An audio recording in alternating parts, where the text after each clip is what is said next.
Well, hello. Are you guys ready to burn some fat? I know I am. So, we have Cara here, and she's going to walk us through some simple and easy ways to get our body just to naturally burn more fat with some of the things that we can put in to the foods that we're already eating. This is super exciting, and there's a lot of like medicinal values and ways that we can just teach our body to be more effective where we sit right now. So, Cara, thanks for being here. Thank you, Nikki. I'm really excited. This is one of my favorite topics. So our bodies are burning fat at different rates. And something that I'm really excited to talk to you about is how we can optimize the way that our bodies are burning that fat. And just some sort of tips and tricks and things that you can add into your current day-to-day life to make things more efficient. So one thing I want to start talking about is what is fat. So I'm going to do a very simple overview here, but what we know of as the fat that we want to lose is what is called white fat.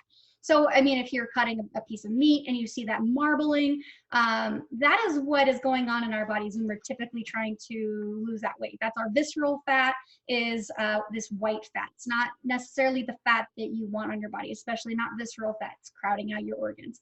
But there's this lesser known fat that is called brown fat, and shortened to be brown adipose tissue, BAT.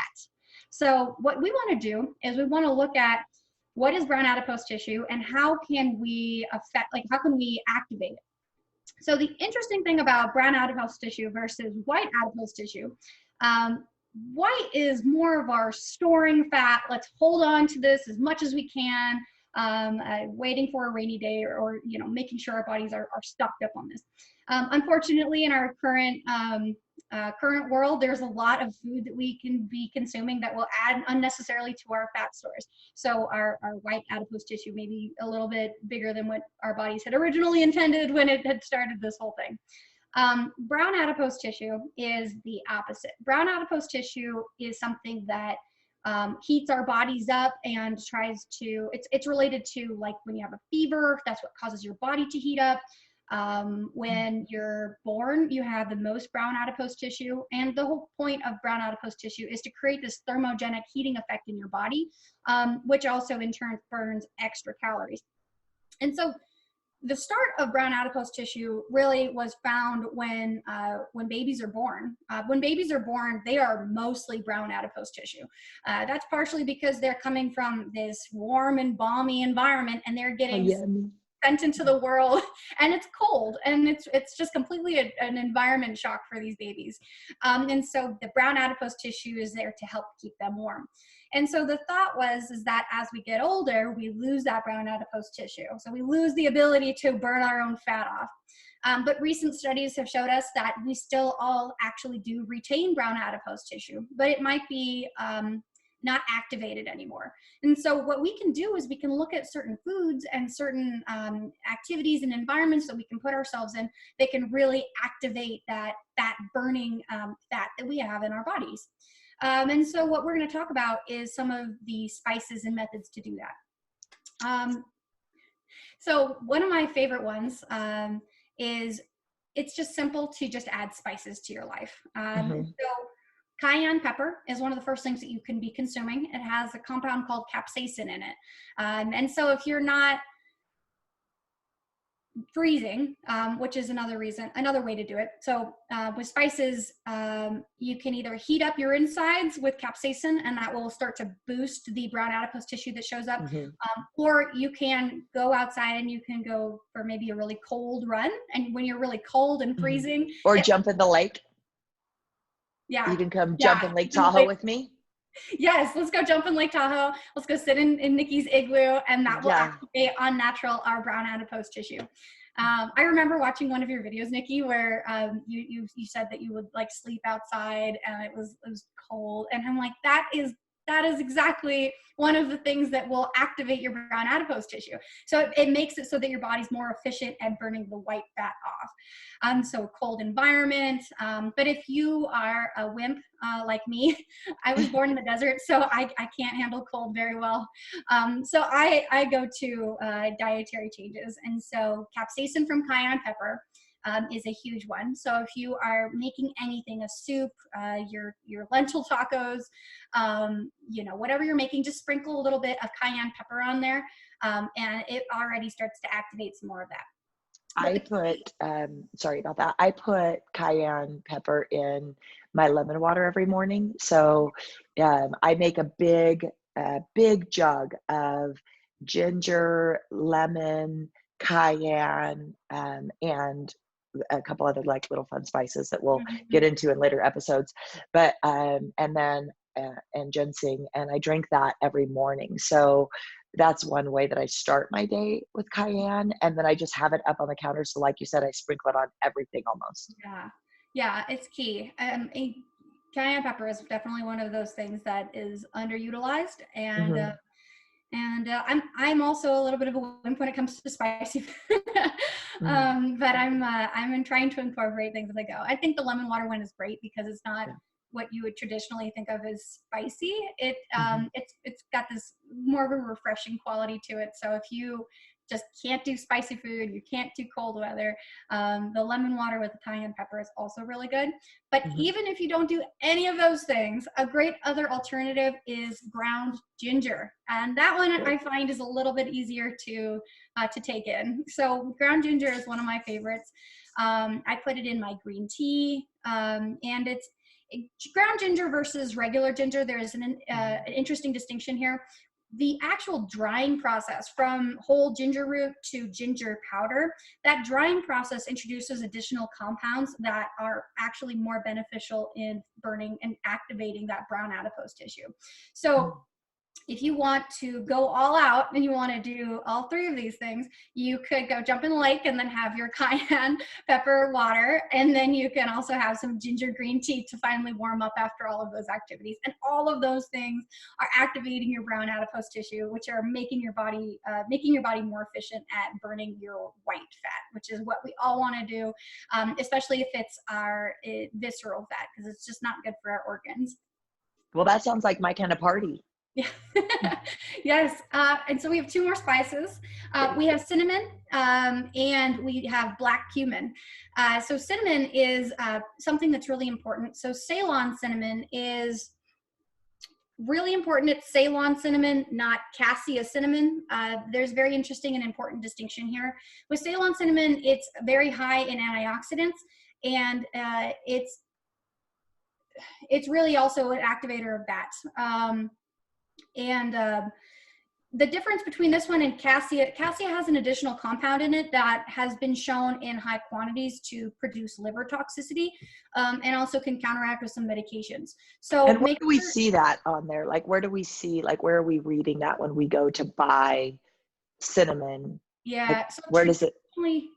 Typically, if it doesn't say cassia or Ceylon, then it'll be cassia, which is what you don't want.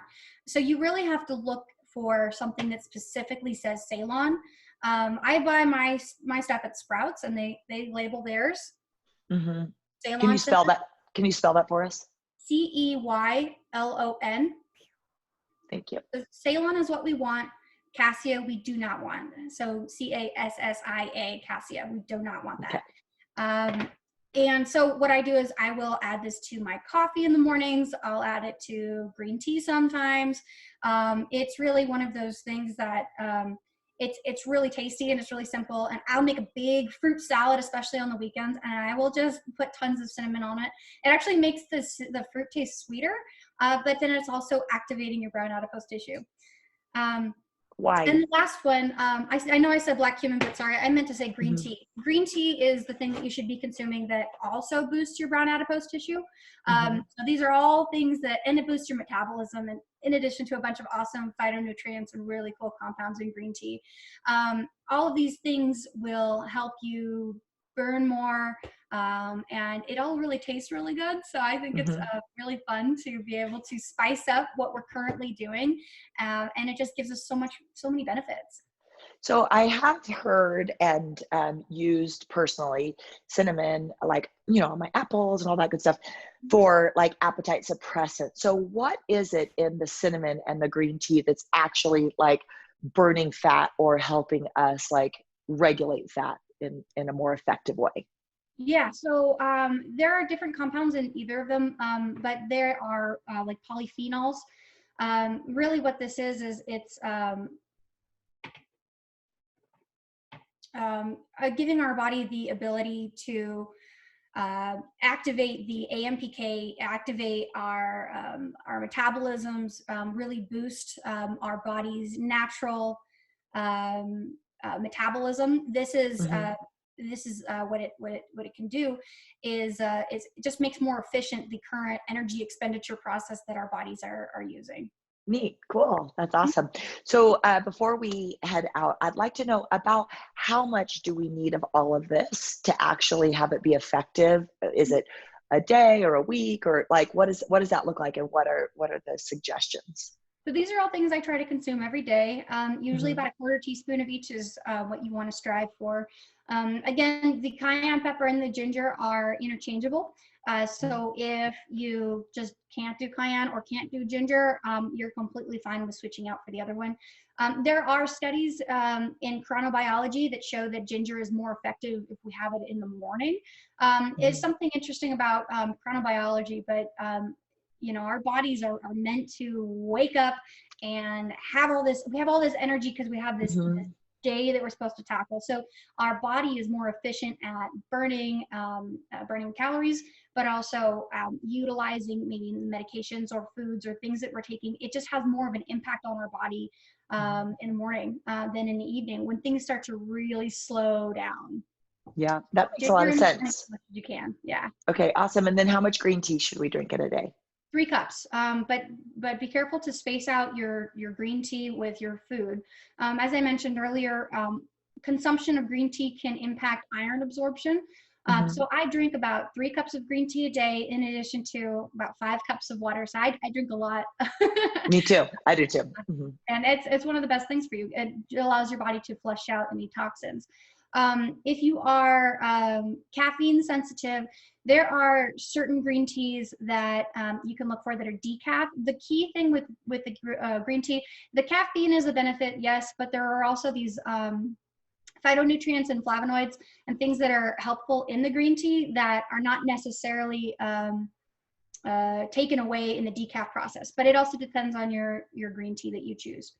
Um, yeah, so 3 cups a day. Try to space them out at least an hour between meals. Okay, great. And so, just about 1 minute, I'll tell you how I use these in my life. So, like I said, cayenne every single morning in my ginger lemon water.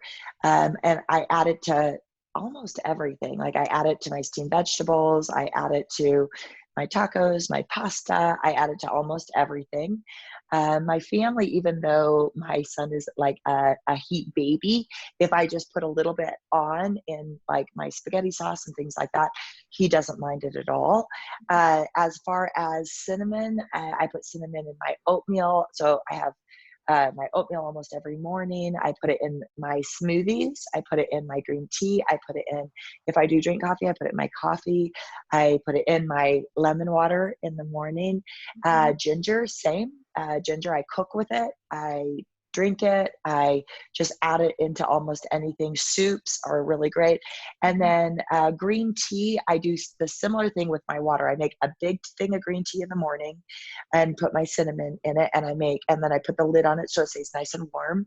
And then Mhm. I do my ginger water. And then those are the things that I kind of rotate through all day. Mhm. Yeah, I do the same. I have an electric tea kettle that I have, and I Mhm. just will refill my cup. Yeah, And me too. Mhm. I'll reuse the same tea bags at least a couple of times. So I'm Same. technically drinking more than 3 cups of green tea, but because it's reused tea bags, it's diluted. Mhm. So I will just sit there and I'll just pour water into my cup, and I'll just do it that way. And I keep ginger next to me wherever I'm working. I will keep ground ginger next to me so I can just sprinkle it into like my cup of tea and things that Smart. I'm drinking. Yeah, so I'm very simple. When if I Mhm. have it around me, I will use it. So I just keep ginger next to me. I keep cinnamon next to the coffee maker. I keep you know I just keep things in front of me so that I remember Mhm. to consume them. And yeah, so I mean, if you want to look at a complete full day of fat burning, maybe just a full morning, go for a cold run or even just a cold walk, nice and icy out there, get you shivering a little bit, activate that brown adipose tissue. Have some green tea with your ginger to warm up, and then just make a big jar of your cayenne pepper lemon water, and you're able to just drink that all day, and your body is just constantly warming itself up and activating this thermogenic effect that will burn everything away. And so the Great. key is to just do it over time as often as you can. I love it. Well, thank you so much. It's super, super helpful. So I hope you guys go spice up your life with all this great information, and we will see you very soon. Mwah. Bye. Bye.